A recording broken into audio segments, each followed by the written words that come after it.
My son called me at midnight. He wasn't using his own phone. His voice was flat, controlled. "Dad, are you alone right now?" I sat up. "Yes." "Good. Keep it that way." My chest tightened. "Lock the door, don't turn on any lights." A pause. Then he said something that made my stomach drop. "Don't trust anyone in that house." "Dad." His voice was flat, controlled. The kind of voice he used at work. I'd heard it maybe twice in my life, and both times something had already gone badly wrong. "Are you at home right now?" "I'm in bed, Russell. It's almost midnight." "Is the front door locked?" I sat up straight. "Yes." "What's happening? Don't turn any lights on. I need you to go to the basement, the back storage room. Lock the door from the inside and don't open it for anyone until I call you on this number again. Don't call Diane. Don't call Arnold." My mouth went dry. "You're scaring me." "I know. I'm sorry. Please just go right now. I'll explain everything. Just go, Dad." So I went. I pulled on my slippers and my housecoat and walked through the dark house without touching a single light switch. I went down to the basement and into the back storage room, locked the door from the inside, pulled a sleeping bag off a shelf, and sat down on an old camping chair between boxes of Patricia's books and my fishing gear. My phone screen dimmed to almost nothing. The furnace hummed somewhere above me, and the house was completely still. I sat there in the dark, and I thought about how all of this had started. Patricia passed in December 2 years ago now. By the following spring, I was managing, not well, but managing. Grief doesn't shrink, you just find a way to carry it without dropping everything else. I kept busy. Saturday mornings, I had coffee with my neighbor Howard Pratt and his wife Linda, who'd known Patricia since before we were married and who checked on me more than I probably deserved. My fishing buddy Eugene Dalton called every couple of weeks just to talk. I had a routine. I was holding together. Then Diane called with an idea. She and her husband Arnold had been talking, she said. The boys were getting bigger. Owen was 9 years old. Liam had just turned 6, and their house in Sudbury was starting to feel cramped. And I was rattling around in a 4-bedroom place all by myself. And she worried about me being out here alone. Wouldn't it just make sense, just for a while, for them to move in? Arnold was handy. He'd help with things around the house. The boys would love having their grandfather around every day. I want to say I hesitated. I want to say I saw something in that phone call that I should have seen. But I was 67 years old. I was lonely in a way I hadn't expected to be. And my daughter was offering to fill this house back up with noise and life and the sound of kids running down the hall.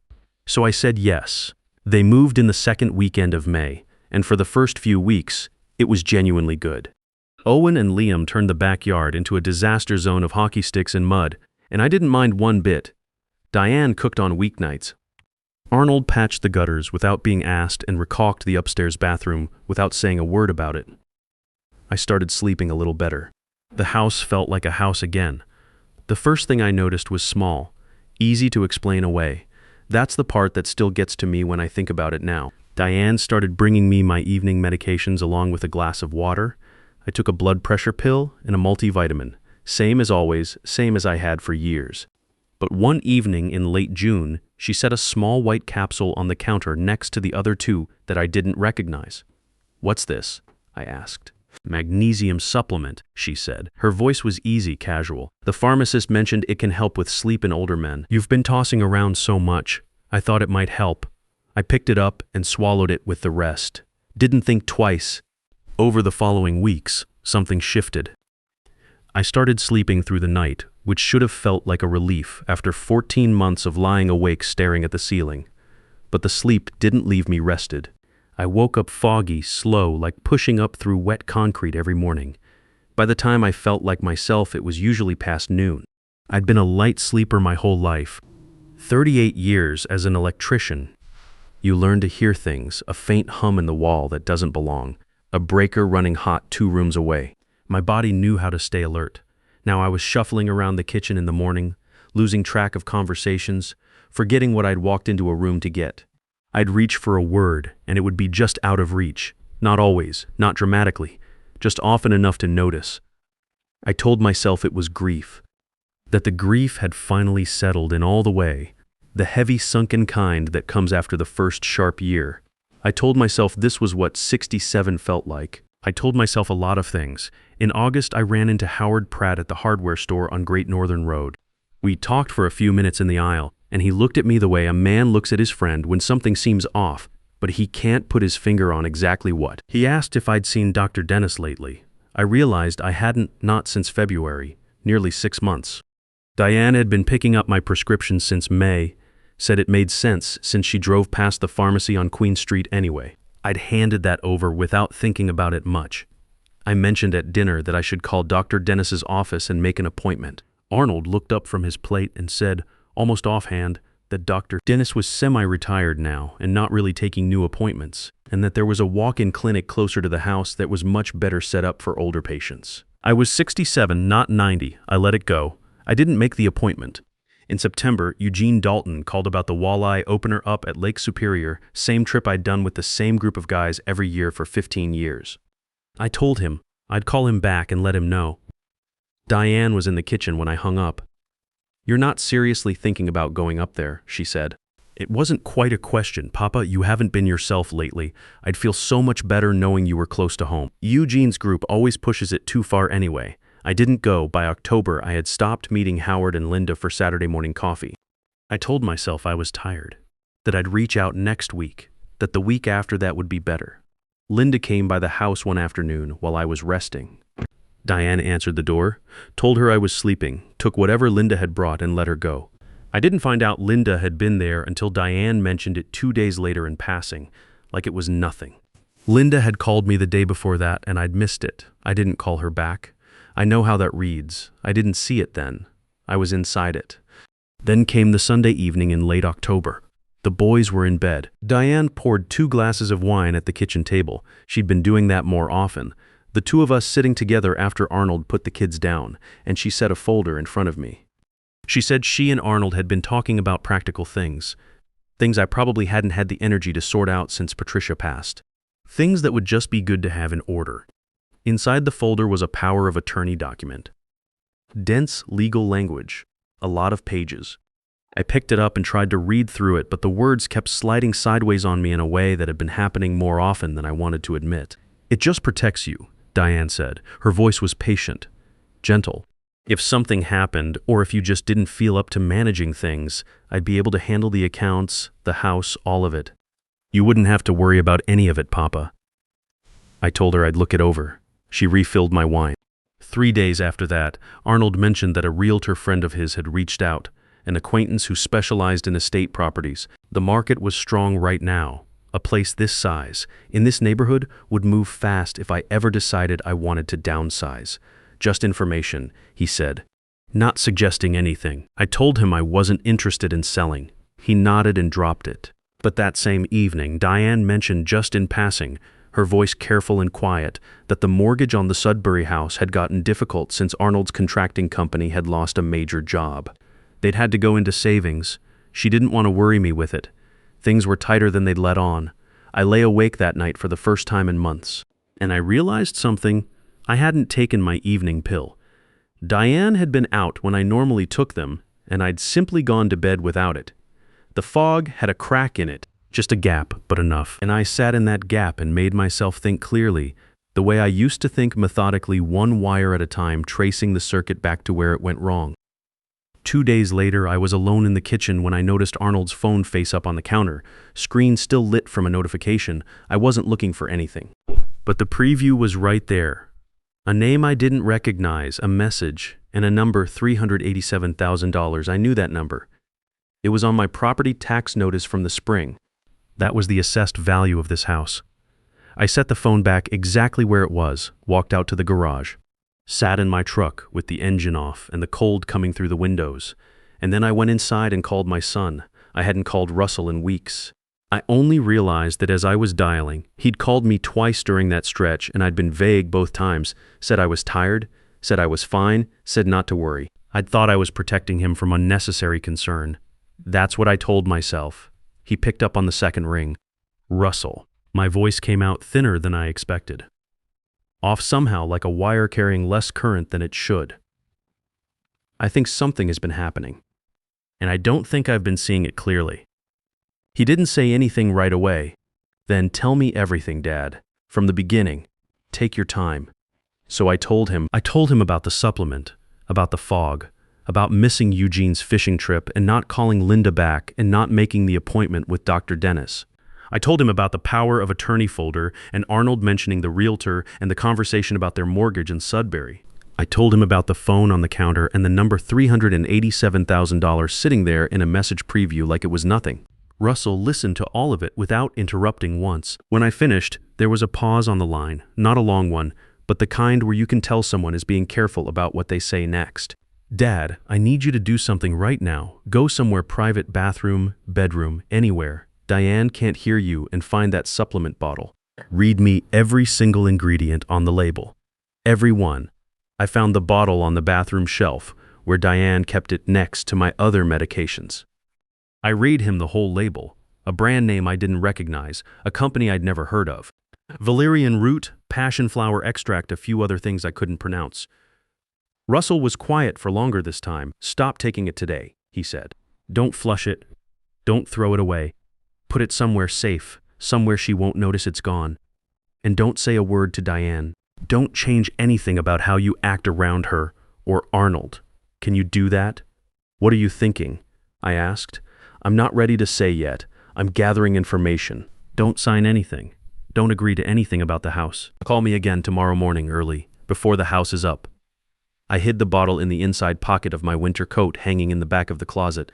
That afternoon, while Diane took Owen and Liam to hockey practice, I drove myself to the pharmacy on Queen Street, not our usual one, a different one further down the road.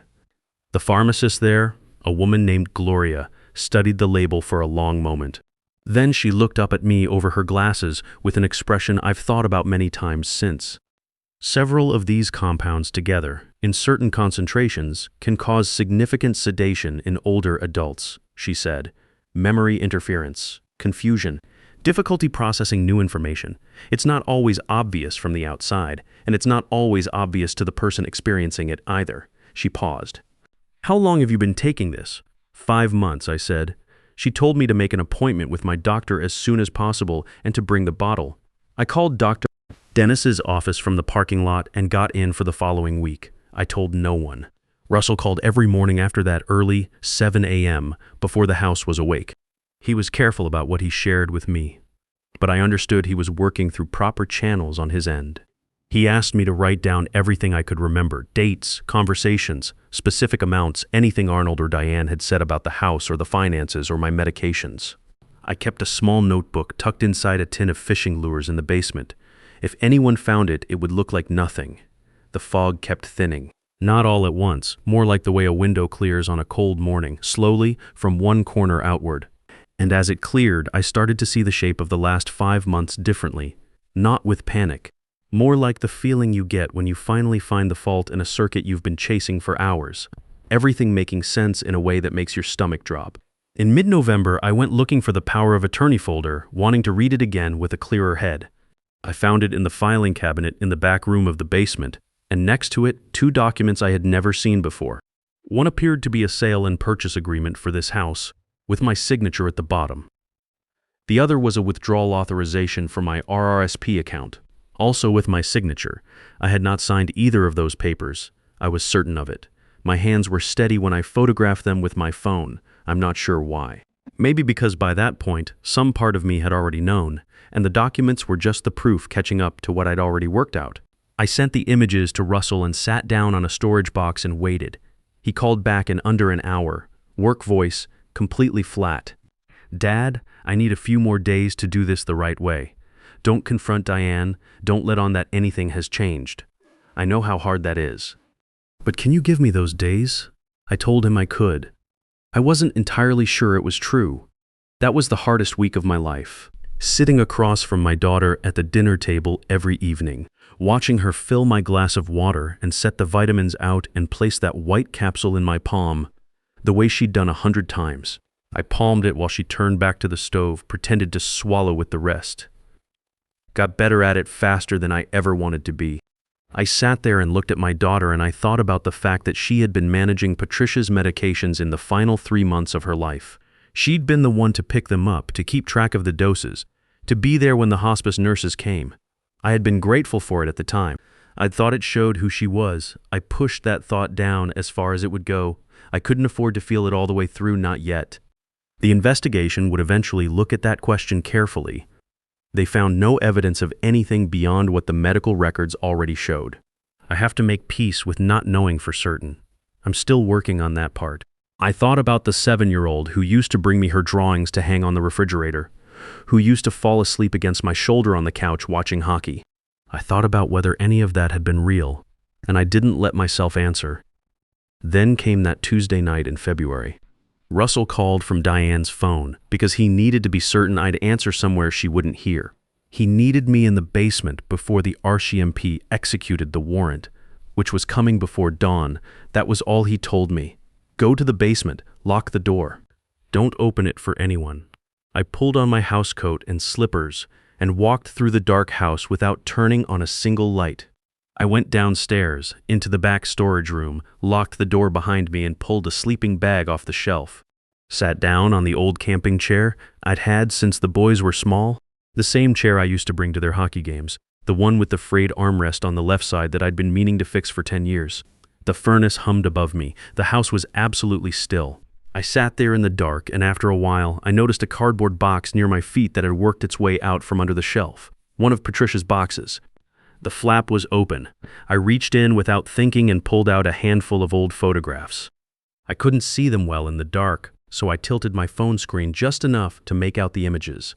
Patricia and me at Lake Superior in the summer of 1989. She was laughing at something off camera, one hand up against the wind coming off the water. Another one of Russell at maybe 12 years old, holding up a walleye that was nearly as long as his arm, grinning like he'd won something, and then one of Diane. She was 7 years old. Asleep on my shoulder at a hockey game, mouth open slightly, hair fallen across her face. I had my arm around her, and I was watching the ice, and I looked completely at ease in the way you only look when you're exactly where you're supposed to be. I held that photograph for a long time. I didn't cry. I'm not sure I could have even if I'd wanted to.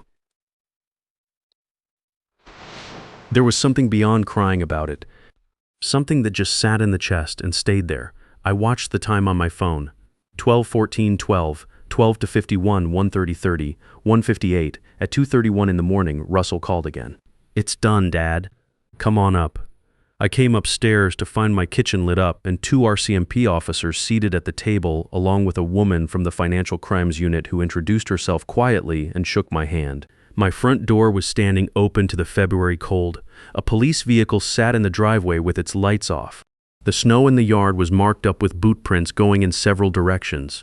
Arnold was standing in the hallway in his coat with his hands at his sides, looking at the floor. He didn't look up when I came into the room. Diane was not in the kitchen. "Where is she?" I asked. Russell was standing near the window. He looked exhausted in a way that went past just being tired, like something in him had been running hard for a long time and had finally been allowed to stop. He looked like he'd aged 5 years and 5 months. "She's in the car," he said.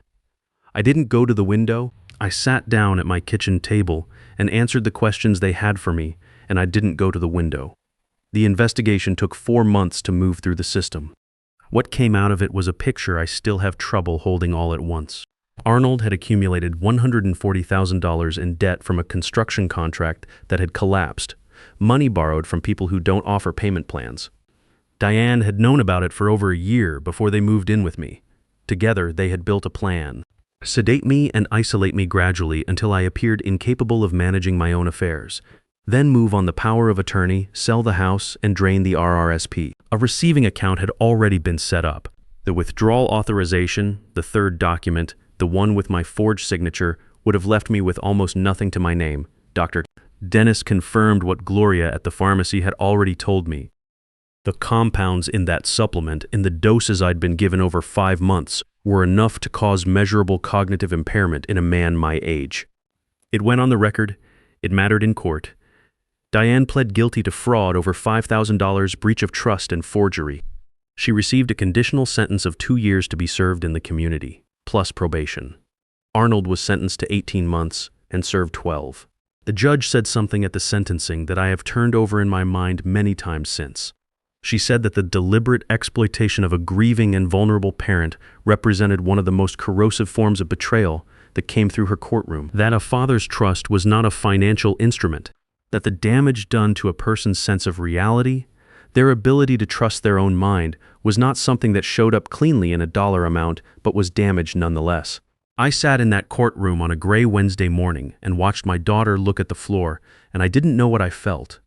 I'm not sure I know yet. Howard and Linda drove me home. Linda made tea. Howard sat at the kitchen table and didn't say much, which was exactly right. Some things don't need to be talked around. He just sat there, solid and quiet, the way a good friend does. Owen and Liam went to live with Arnold's mother up in Petoskey. I send cards on their birthdays. I'll keep doing that. They are not responsible for what their parents did, and I hold on to that firmly on the days when it's hard to hold on to anything. The October after it was all settled, Eugene organized the walleye run up at Lake Superior. He called and asked, and I said yes, before he finished the sentence. We drove up early before the light, put the boat in before sunrise. I stood on the shore for a few minutes while Eugene loaded the gear, coffee going cold in my hand, watching the sky go from black to dark blue to something almost orange over the water. The cold came off the lake, the way it always does up here, clean and sharp, the kind that wakes something up in you. That was when I started to believe I was going to be all right. Here's what I want to say. If any part of this sounds familiar to you, the fog is not always grief. Sometimes it is something being done to you. Those two things can feel identical from the inside, and that is exactly why it works. If someone in your house has taken over your medications, your appointments, your prescriptions, even with a reasonable explanation for each individual thing, stop and look at the whole picture at once, not piece by piece. Talk to your own doctor yourself, in person, without anyone else in the room. Keep one friendship outside the house that belongs entirely to you, that no one else manages or monitors. Never sign a power of attorney after wine and a quiet voice and a long day when your guard is down. Trust the people you love, but trust your own mind first. A son or daughter who loves you will never ask you to surrender your judgment. They will walk beside it. The strongest thing I did in all of this was pick up the phone and call Russell that morning in November. I almost didn't. I'd been telling myself for weeks that I was fine, that I was just tired, that things would clear up on their own.